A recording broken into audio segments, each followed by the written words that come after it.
My eyes snapped open. I wanted to scream, but there was a hand over my mouth, rough and powerful. Fear gripped me. I lashed out at my attacker. Then my senses returned, and I realized it was just Harkat, muffling my screams so that I didn't disturb any of the sleepers in the neighboring caravans and tents. I relaxed and tapped Harkat's hand to show that I was okay. He released me and stepped back, his large green eyes alive with concern. He handed me a mug of water. I drank deeply from it, then wiped a shaking hand across my lips and smiled weakly. "Did I wake you?"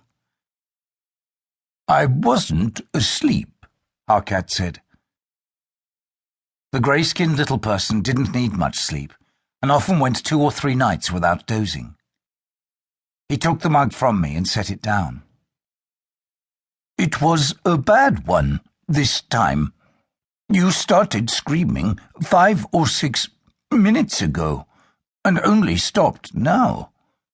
The same nightmare?" "Isn't it always?" I muttered. "The waste world, the wave of fire, the dragon, the—" "Steve," I finished quietly. I'd been haunted by the nightmare for almost 2 years, screaming myself awake at least a couple of times a week. In all those months, I hadn't told Harkat about the Lord of the Shadows and that wretched face I always saw at the end of the nightmare.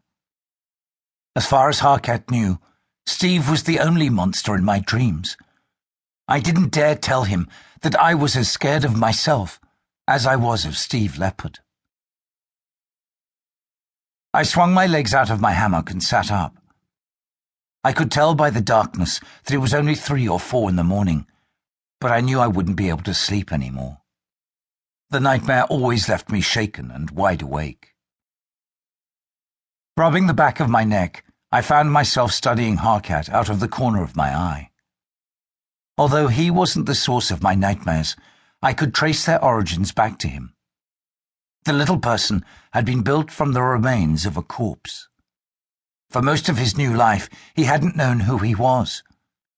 2 years ago, Mr. Tiny, a man of immense power, with the ability to travel through time, transported us to a barren waste world and sent us off on a quest to discover Harkat's previous identity.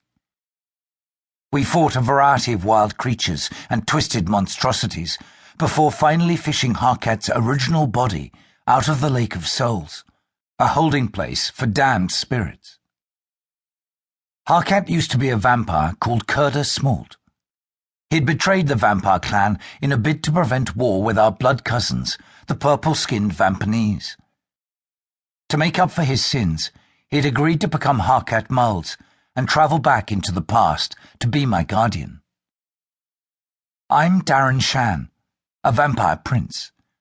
I'm also one of the hunters of the Lord of the Vampanese, a.k.a. Steve Leopard.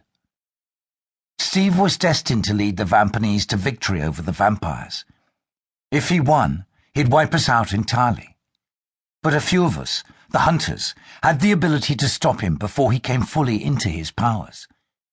If we found and killed him before he matured, the war would be ours. By helping me as Harkat, Kurda hoped to help the clan and prevent their destined destruction at the hands of the Vampanese. In that way, he could put right some of the wrongs he'd committed. Having learned the truth about Harkat, we returned to our own world, rather, our own time.